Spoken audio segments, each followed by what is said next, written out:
Assalamualaikum warahmatullahi wabarakatuh.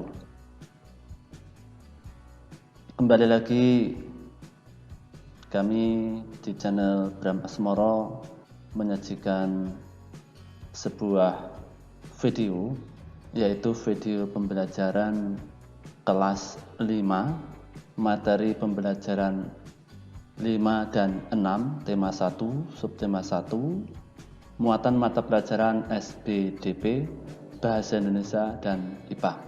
Nah, di video ini kami akan tampilkan dan sampaikan tentang beberapa hal. Yang pertama, fungsi gambar ilustrasi, unsur utama gambar ilustrasi, corak gambar ilustrasi, kemudian untuk muatan bahasa Indonesia menentukan kalimat utama, dan untuk pembelajaran IPA membandingkan kelompok hewan.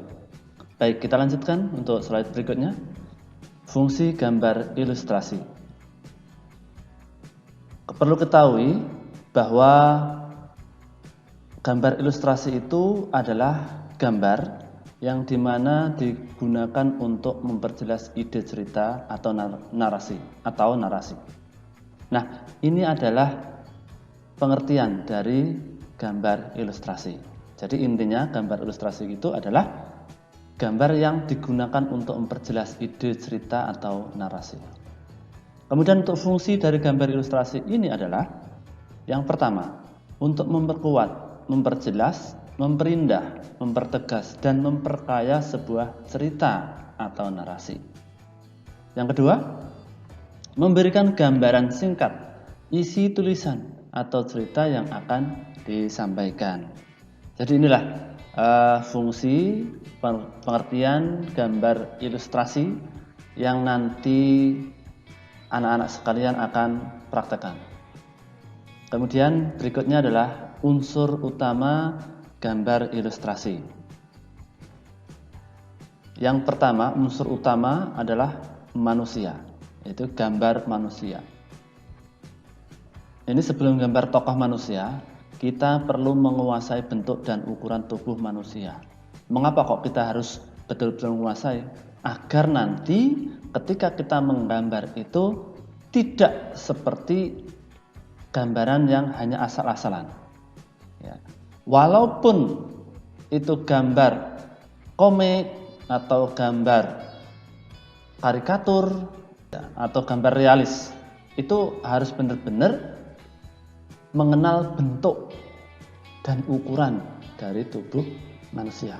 Ini contohnya, ini gambar manusia. Jadi ini disesuaikan dengan bentuk dan ukurannya. Ini gambar realis ini ya.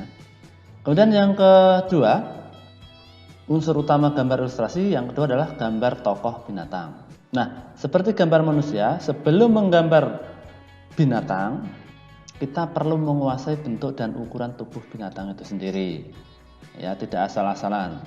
Jangan-jangan ada gambar binatang, tapi yang muncul adalah gambar pohon, apalagi gambar manusia, kan begitu. Nah, ini contoh dari gambar binatang. Ini adalah sebuah gambar burung nuri. Ya. Lanjut, untuk yang ketiga, unsur utama gambar ilustrasi adalah gambar tumbuhan. Ya, tumbuhan dapat digambarkan secara sederhana atau lengkap. Maksudnya gimana? Kalau tumbuhan itu biasanya sebagai background. Jadi kalau background itu menggambarnya yang penting ada warna hijau, ada warna, kalau bunga-bunga ya merah, kuning, putih gitu. Ya, itu sederhana saja. Yang penting itu menggambarkan saja. Tapi kalau yang lengkap, ya, yang lengkap itu detail sampai daunnya, bentuknya daun, bentuknya pohon, warnanya sampai cahayanya, cahaya memantulnya, itu sampai seperti pohon betul. Nah, jadi tergantung dari kebutuhan ketika kita mau menggambarnya. Contohnya seperti ini. Ini murni gambar pemandangan, ada pohon, ada gunung, ada jalan ya. Dan ini betul-betul di realis ini, gambar realis ini. Untuk unsur utama gambar ilustrasi itu ada 3, gambar manusia, gambar tokoh binatang, dan gambar tumbuhan. Oke, lanjut. Corak gambar ilustrasi. Ya, tadi sudah saya singgung sedikit. Ya, corak gambar ilustrasi itu ada 4. Yang pertama adalah realis. Ya. Apa toh gambar realis? Itu harus dibuat sesuai dengan keadaan sebenarnya. Baik bentuk, ukurannya, bahkan warnanya pun itu diharuskan mirip dengan objek sebenarnya. Ya. Ini contoh gambar realis. Nih, manusia ini sedang bercocok tanam atau panen, dan ini mirip sekali dengan orangnya, ya. Nih, realis namanya. Kemudian untuk yang kedua adalah gambar karikatur. Nah, ini gambar karikatur itu menampilkan objek seseorang dengan bentuk dan karakter yang dilebih-lebihkan. Gambar ini dibuat aneh, lucu, dan kadang bisa mengandung kritikan ataupun sindiran. Ini contohnya, kepalanya besar, ternyata badannya ayam. Ini maksudnya gimana? Ini yang tahu yang menggambar. Mungkin sudah kepalanya sebesar itu melambangkan kesombongan, tapi mental ayam, misalnya begitu, ya. Ini mungkin bisa jadi seperti ini. Ya, ini adalah karikatur. Ya, seperti ini. Kemudian yang ketiga, kartun. Kartun ini adalah gambar yang berfungsi menghibur karena berisikan humor. Gambar kartun dapat berupa tokoh binatang ataupun manusia. Ini yang membuat gambar kartun itu disebut kartunis.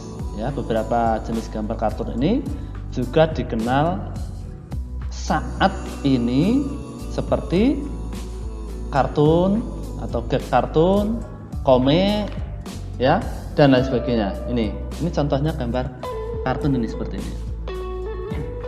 Dan yang terakhir adalah gambar dekoratif. Gambar dekoratif ini diwujudkan dengan cara mengubah bentuk yang ada di alam tanpa meninggalkan ciri khasnya. Corak dekoratif adalah corak yang sering ditemukan terutama dalam rumah. Untuk mendekor namanya dekoratif atau menghias. Bisa jadi batik, bisa jadi hiasan dinding, dan lain sebagainya. Inilah disebut gambar dekoratif. Ya, lanjut. Nah, anak-anak sekalian, untuk saat ini kita akan menemukan kalimat utama. Yang tadi kita tinggalkan untuk yang gambar ilustrasi. Kita masuk ke pembelajaran berikutnya, yaitu menentukan kalimat utama. Ini ada bacaan gerak kupu-kupu, ada di buku Organ Gerak Hewan dan Manusia tema 1 kelas 5, subtema 1 pembelajaran 5. Ini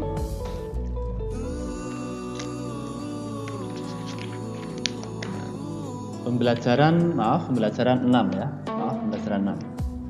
Pembelajaran 6. Nah, ini silahkan dibaca sendiri di buku paketnya, ya, yang tadi saya sampaikan, pembelajaran 6 halaman 53, ya. Nah, kita bahas saja langsung paragraf pertama ini, menentukan kalimat utamanya di paragraf pertama. Kalimat utamanya di mana? Ada yang tahu? Oke. Kupu-kupu adalah hewan yang lucu, warnanya indah dan menarik. Banyak orang menyukainya. Dia terbang dan hinggap pada bunga-bunga. Badannya kecil namun memiliki sayap yang lebar. Sukakah kamu pada kupu-kupu? Nah, ini kira-kira mana? Iya, betul. Nih, kalimat utamanya ada di depan. Jadi ini termasuk paragraf deduktif. Nah, kupu-kupu adalah hewan yang lucu. Deduktif. Kemudian yang kedua, paragraf yang kedua, kupu-kupu termasuk hewan serangga. Kupu-kupu memiliki organ gerak yang sama seperti serangga-serangga lainnya. Salah satu organ gerak yang istimewa dari kupu-kupu dan serangga lainnya adalah sayap. Dengan sayap ini, maka menjadikan serangga sebagai satu-satunya hewan avertebrata yang bisa terbang. Nah, kira-kira ada yang tahu? Apa? Ya, betul. Ini adalah termasuk paragraf campuran. Kenapa kok campuran? Karena kalimat utamanya ada di depan dan ada yang di belakang. Ini kalimat utamanya yang kita temukan adalah kupu-kupu termasuk hewan serangga. Betul ya? Ini adalah kalimat pelengkapnya. Kemudian satu-satunya hewan avertebrata yang bisa terbang. Satu-satunya hewan avertebrata yang bisa terbang. Ini di akhir paragraf. Baik. Lanjutnya untuk paragraf yang ketiga adalah, tahukah kamu sayap kupu-kupu yang indah sebenarnya transparan? Lalu kenapa terlihat warna-warni? Sayap kupu-kupu terlihat warna-warni karena perbedaan kecerahan pada setiap lapisan yang tipis. Ya. Ini kalau menurut kamu apa nih? Nah, ide pokoknya di mana? Ya, ada yang tahu? Ide pokoknya ada di akhir paragraf. Jadi disebut apa? Induktif. Ya, kalimat induktif. Nih, paragraf induktif. Nih, sayap kupu-kupu terlihat warna-warni karena perbedaan kecerahan pada setiap lapisan tipisnya. Ini.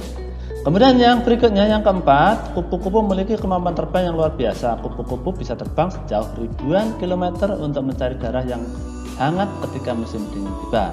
Kupu-kupu akan kembali lagi menempuh jarak ribuan kilometer ketika musim semi tiba.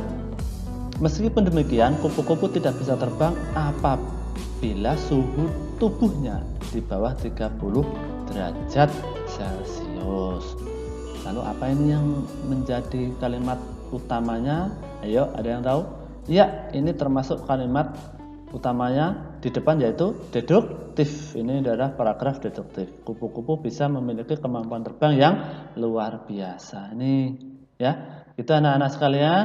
Jadi sudah kita temukan paragraf utama, kalimat utamanya di setiap paragraf, dan ada 4 paragraf di sini. Ternyata hampir semuanya terpenuhi. Oke, deduktif, kemudian campuran, induktif, dan deduktif lagi. Oke, baik, slide berikutnya. Nah, sekarang anak-anak tugasnya adalah membandingkan kelompok hewan. Membandingkan itu maksudnya gimana? Membandingkan, misalnya ini ada kuda dan ada ular. Kuda termasuk binatang mamalia, ular termasuk reptil. Ini termasuk sama-sama binatang vertebrata ya, yang memiliki tulang belakang. Ini alat geraknya apa? Kalau kuda ini apa? Ya benar, kuda adalah berlari dengan keempat kakinya. Kalau ular ini berjalan atau bergerak dengan perutnya, karena dia tidak punya kaki. Kemudian binatang ini menyusui. Ketika punya anak, dia menyusui karena punya kelenjar susu. Kalau ular ovovivipar, ini bertelur dan beranak, karena sekali bertelur, telurnya sudah ada anaknya. Ini perbedaannya di sini. Itu ya untuk pertemuan kali ini, dan saya harapkan anak-anak semakin hari semakin paham dan dengan belajar mandiri ini, dan semoga senantiasa dilindungi oleh Allah SWT. Selamat belajar dan wassalamualaikum warahmatullahi wabarakatuh.